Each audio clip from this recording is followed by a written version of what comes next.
What's the best rep range for building muscle, for getting strong? What's the best rep range for beginners and rep range for more advanced people? Today I'm going to talk about it all. It's something that a lot of people are confused about. There's a lot of information out there. If you've been watching YouTube content on fitness for a while, or social media content I should say, then you've probably heard about different rep ranges. So today I'm going to talk about why you would use 5 reps per set, why you would use 10 reps per set, 15 reps, when you should use them, the reasons why you use them, and how we do it in the UMS to get incredible results where we build muscle with people and strength and get people doing things in their 40s and 50s that they couldn't even do in their 20s and 30s. So before I go into the rep ranges and everything that we do, I'll get the boring stuff out of the way. And today's episode is sponsored by VPA Australia. VPA is Yanni and my chosen supplement company. So we've been using VPA for many, many years. And when we went online and we started running our online business, we decided that we wanted to align with a supplement company. We got contacted by a whole bunch of different people that were offering us a lot. But there's a lot of crap out there in the supplement game, right? When you look at a lot of different supplement companies, you look at what they're putting in there, it's not really what I want to be putting in my body. VPA is the highest quality. I take their protein, their creatine monohydrate, their green supplement, their L-glutamine, a bunch of different stuff. It's really, really good quality and it's at a low price. So if you want to get the best supplements, in my opinion, head over to vpa.com.au. You can use the code RAD10, that's RAD10 at checkout to get a 10% discount. And you can, if you're overseas, if you contact them and tell them that we sent you, they'll organize a flat shipping rate for you. So they're really, really good. I started with their whey protein because they use Australian-made grass-fed whey protein in their protein supplements, and that is much, much, much higher quality than US made or European made protein powder. So head on over to vpa.com.au if you want to get really good quality supplements. So let's talk rep ranges. Rep ranges are, there's really good reasons why you should be very deliberate with your training. Rep range has a, what's the term I'm looking for here? It has an inverse relationship to the amount of weight that you're lifting. So as the rep range drops, the amount of weight you lift goes up. So they're not random. It's not like it's a random thing that you decide to lift 10 reps. And what you should be doing with your programming is, like at the grassroots level of programming, you should be doing a program where you run the same workouts. So the workouts will be different from Monday to Sunday, depending on how many days a week you're training. And that will target different body groups, different body parts. But then they'll repeat each week for several weeks. Usually we do 4 or 6 weeks per program phase. And that's what you call a mesocycle. And at the most grassroots level of your training, you want to be changing your rep ranges from mesocycle to mesocycle. And this is how you want to be doing it. And this is how we do it in the UMS. So I'll talk to you about how we do it in our unified movement system to get incredible results with people. First, we start with 12 reps per set, 10 to 12 reps. We have a rep range. And I'll talk about a rep range in a sec. Then we move from 10 to 12 reps in phase 1. We move to 8 to 10 reps in phase 2, then 8 reps in phase 3, and then 5 reps in phase 4. And then we go to overload techniques from phase 5 and onwards. And I'll talk about all that in a moment. So why do we do that? Why do we start at higher rep ranges and then go to lower rep ranges? And that's a really, really good question. And this is very, very important for you to understand. The lower you go with your rep ranges means the heavier you're lifting.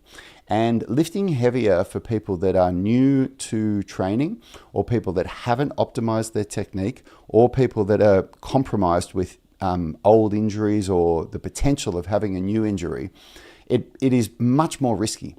Because when you lift heavier, you have a higher risk of injury, and it's much harder to control your technique.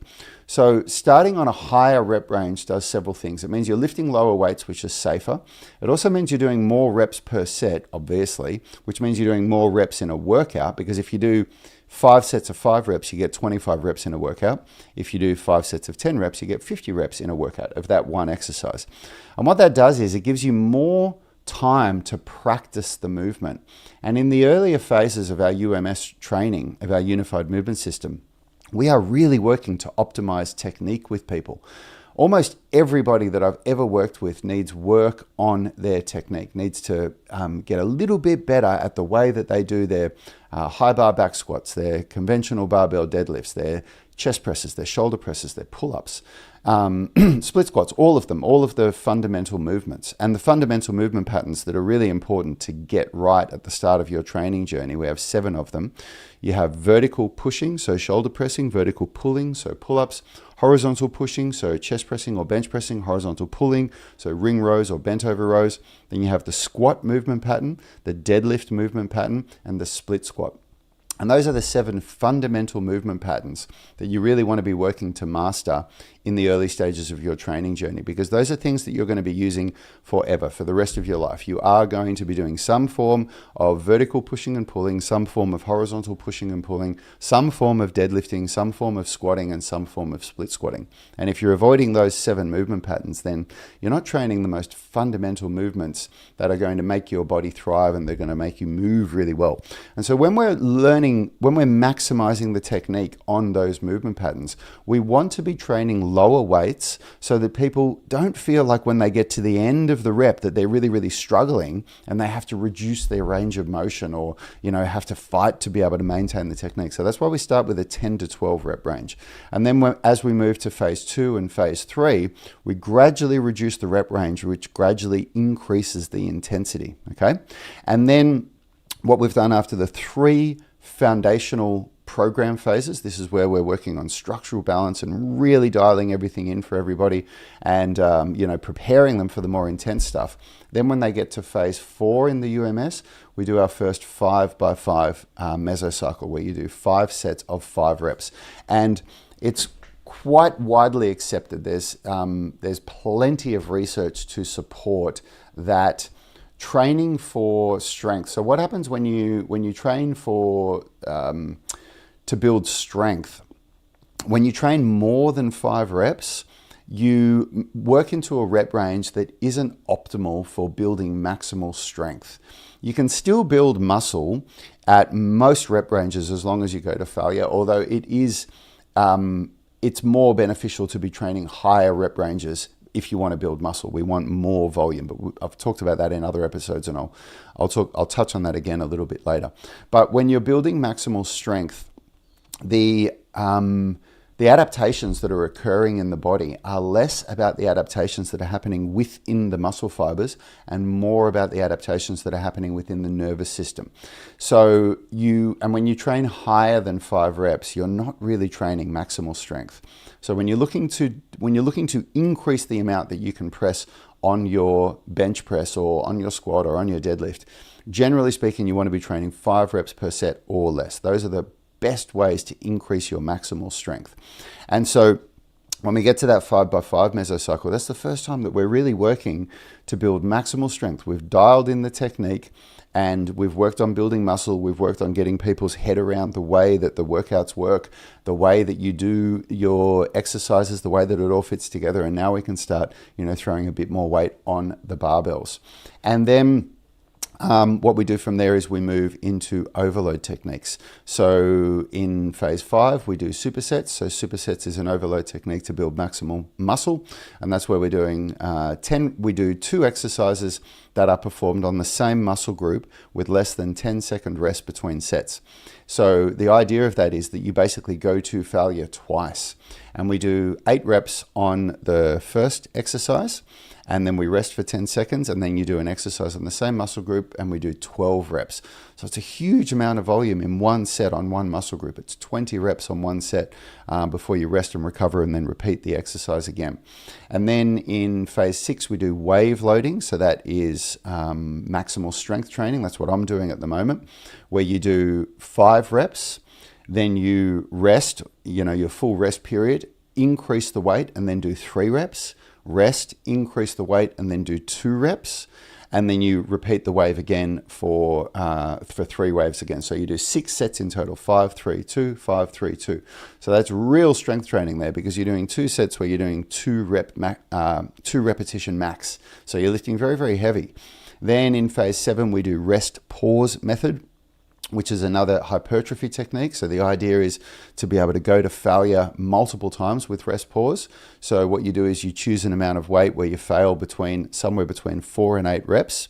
And then when you achieve failure, you then rest for 10 seconds, and then you do another rep or 2 on the same weight, rest 10 seconds, do another rep or 2, and you do that until you can't do any more reps, with the goal to do a total of 8 to 10 reps in the total set. So by the time I get to like set 4 or set 5 in my rest pause method, I'm barely doing 4 or 5 reps in my first set, but then I rest and I do another 3 or 4 sets of 1 or maybe 2 reps until I get that 8 to 10 reps. So it's another creative way to, force adaptation. So that's phase 7. Then in phase 8, we do 1-5 method. So the 1-5 method is where you do 1 rep max, then you rest, and then you reduce the weight, and then you do 5 reps, rest, increase the weight back again, do 1 rep, so on and so forth. So that's phase 8. And then in phase 9, we do drop sets for hypertrophy. So we do drop sets where we do 8 reps, rest 10 seconds, 8 reps, rest 10 seconds, 8 reps. And when you do drop sets, you do the same exercise, but you reduce the weight each time. So maybe I do, 100 kilos on my bench, or I'll talk in American numbers because I know most of you guys are over in America. If I did 200 pounds on my bench, and then I go to failure at 8 reps, and then I reduce the weight down to maybe 170 pounds, go to failure again at 8 reps, and then reduce the weight down to maybe 150 or 140 pounds, and then do a last set of 8 reps. That's drop sets. And then in phase 10, we do drop sets again, but for strength training. So now we do drop sets where we're doing 4 reps per set. And so you can see what we're doing is, once we've gone through the foundational phase of doing 10 to 12 reps, then 8 to 10 reps, then 8 reps, and then the 5 reps per set, we're basically undulating between a strength mesocycle and a hypertrophy mesocycle. So we're undulating between high intensity, lower volume, and then between lower intensity, higher volume. And we do that from mesocycle to mesocycle. Because the idea of, there's many reasons why you use periodization, but the main reason is to continue to challenge your body so that you're not always doing the same thing over and over again. Because there are many creative ways to do different exercise selections, and there's many reasons to do a dumbbell chest press versus a barbell bench press, or a 30-degree incline chest press versus a 15-degree incline versus a flat versus a decline chest press. And then you can do it with a narrow grip or a wide grip, a medium grip or a wide grip on a barbell. All of these things will change the variables and changing the loading parameters a little bit to target the muscles to hit your body in a slightly different way and to force adaptation. And that's what we're trying to do. We're trying to continue to force adaptation. And the rep range is one of those variables that we use, and that you want to be using in your training. So let's go back to the start. Why we do rep ranges. So the rep range of 10 to 12 reps, you might be thinking, well, what does 10 to 12 reps mean? Why aren't you just saying 10 reps? Because the idea with any rep range, with any set that you do, is that you want to come close to failure. And I'm going to define what failure is before I continue here. Failure is the inability to perform the concentric phase of the repetition with correct technique. So the concentric phase is where the muscle fibers are shortening during the lift. So in a chest press, it's when you're pushing away from your chest. In a squat, it's when you're standing up. In a deadlift, it's when you're lifting the bar off the ground. In a pull-up, it's when you're pulling up to the pull-up bar. In a lat pull-down, it's when you're pulling the bar down to your chest. So it's basically always the hard part of the movement where you're going against gravity. But the correct definition of what a concentric phase is, it's when the muscle fibers are shortening during the contraction. When you can't perform the concentric phase with correct technique anymore, you have failed. So a big mistake that a lot of newbies make, or a lot of beginners make, is that they go way beyond failure when their technique goes right out the window. Because when you fail with correct technique, so like if you're doing a chest press, one of the cues that you should be working on is keeping your shoulders depressed at all times. And what a lot of people will do is they'll get to a point where they fail and their shoulders are coming up like this, but they'll still do another 2 or 3 reps thinking that they're, getting more benefit out of it, because there's a lot of confusion around whether you should train to failure. A lot of people say that you absolutely have to train to failure in every set, and then some people will denounce it. And I sit somewhere in the middle, because I absolutely want to train to failure. Training to failure is one of the best ways. It's actually a vital component of building muscle, and it's a very important part of building strength, but not to the point where your technique goes out the window. What we want to learn is how to fail correctly. And so that's hard to know when you're going to fail in the early stages of training. And so that's why we have that 10 to 12 rep range, because the idea is that it's somewhere between the 10 and 12 rep range you want to achieve failure. And then when you're failing on 12 reps on every set, so if you do all your 5 sets and you're hitting 12 reps at the weight that you're doing, that's when you know, okay, it's time to increase my weight. And so maybe you go from 40-pound dumbbells in each hand to 42.5-pound dumbbells in each hand. And as soon as you go up in weight, if you're maintaining all other variables are the same within your workout, you can expect that the amount of reps that you can do will drop back down again. And so then you'll go back down to like the 10 reps per set. And then what you're using is you'll use progressive overload within each workout, or even within each set, where you try to increase the amount of reps that you can do in each set until you get up to that 12 reps again, and then you'll increase the weight again and drop back down to 10 reps. And so that's a different topic, but that's progressive overload in a nutshell. And so that's why we have a rep range, because a rep range, when you're starting out in your training, a rep range is very, very useful and probably even vital to be able to get it right. And then as we go from phase 1 to phase 2, we reduce that rep range from 8 to 10 reps. From 10 to 12 reps, we reduce it down to 8 to 10 reps. So you're still using a rep range, but the rep range is lower, which means you're going to be lifting a higher weight. And then when we get to phase 3 and we go to 8 reps per set, this is the point where we're hoping that people understand a little bit better how much weight they can lift, and hopefully they can target that 8 reps better. So you can still expect that sometimes, like what would happen if you have a program where you're meant to do 8 reps per set, but you only get 7? Well, you should reduce the amount of weight that you lift for the next set.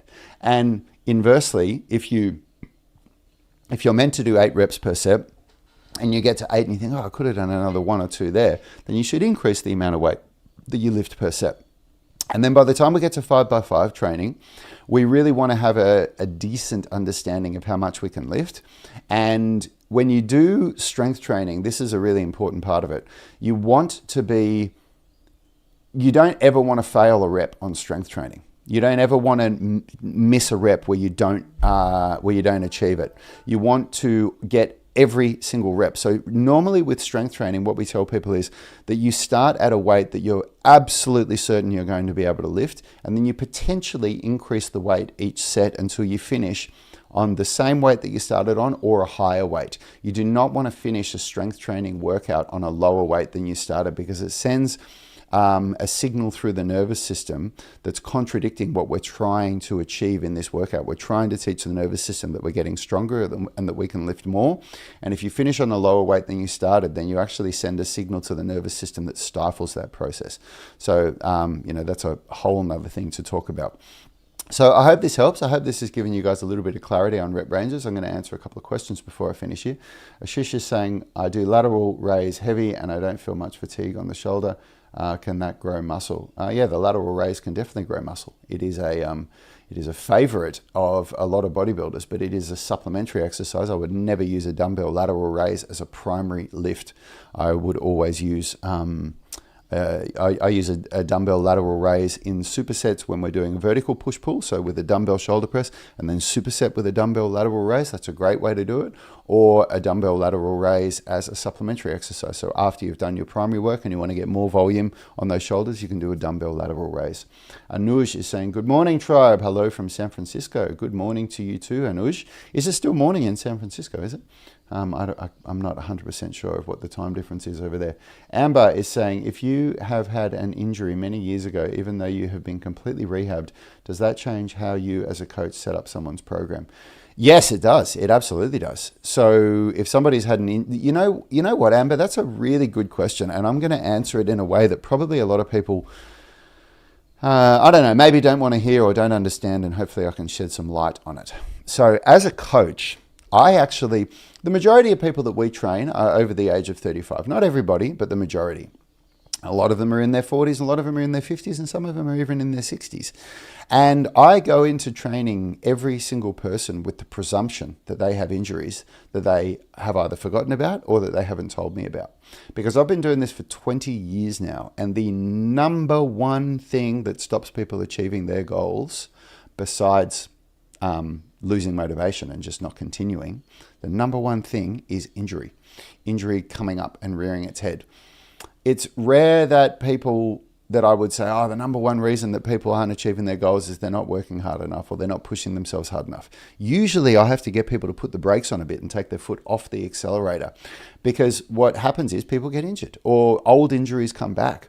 And so the entire unified movement system is written in a way where Yanni and I, having had done this for 20 years now, and, back in the day when we were at Fitness First and we were personal trainers, going back 20 years, 19, 18, 17 years ago, we were getting people that were coming in and say, I really want to build muscle, I want to bulk up my chest, I wanted this. And so we'd go bang, we'd write them a bodybuilding program.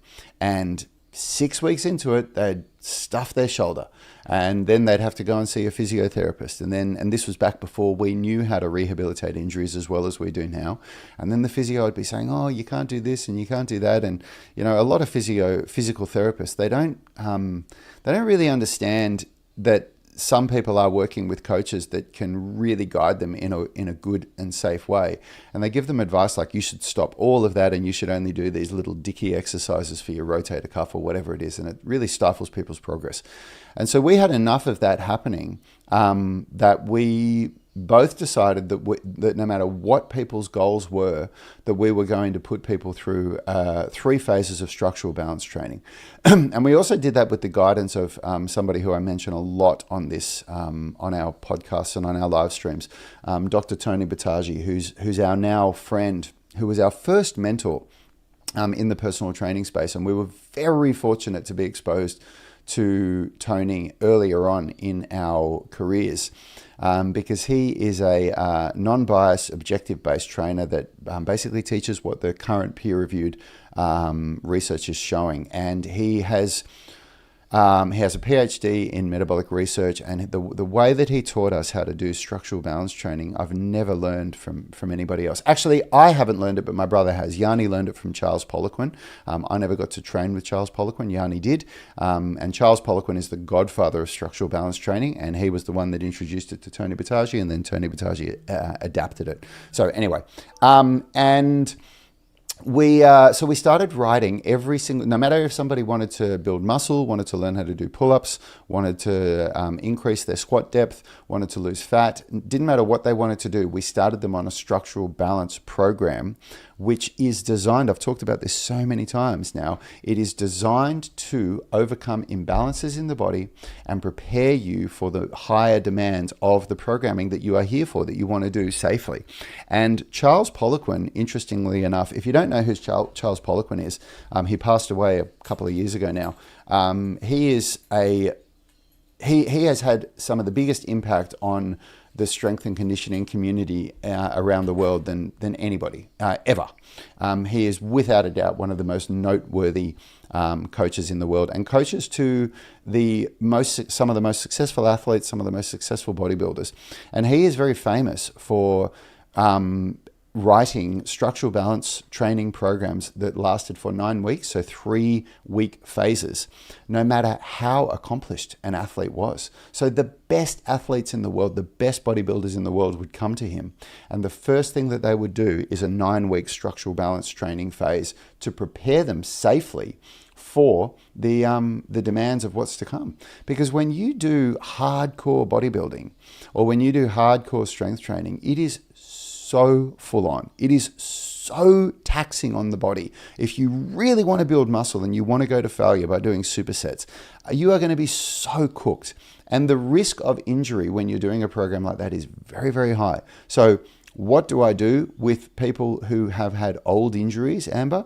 I put them through a structural balance phase, because a structural balance phase takes care of all of that. It's lower intensity, it has lower risk of injury, and we're addressing all the joints in the body. We're addressing them all the correct way. You know, this is why in phase 1, 2, and 3 of the UMS, we do all these step-ups to strengthen the knee stabilizers. We do all these single leg hip bend exercises to develop unilateral strength in the hips and to train the hip stabilizers in a way that deadlifting and squatting doesn't do.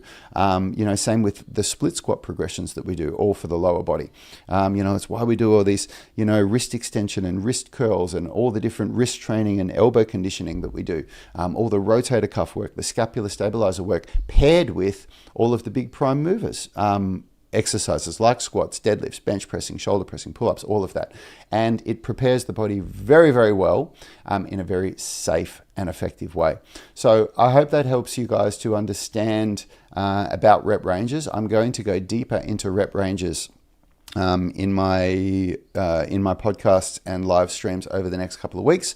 I'm going to talk much more specifically about overload techniques, about why we use them, about how to use supersets properly, why to use them, when to use them, what the goal is, give you some example workouts of how to use supersets, things like that. And that's all coming up. So I hope you guys got value out of this. Thank you so much for tuning in. If you've gotten this far and you haven't done so yet, please subscribe to our YouTube channel. It does a lot for us, and it tells me that this content that I'm putting out is something that you find valuable. And I'll see you guys all tomorrow.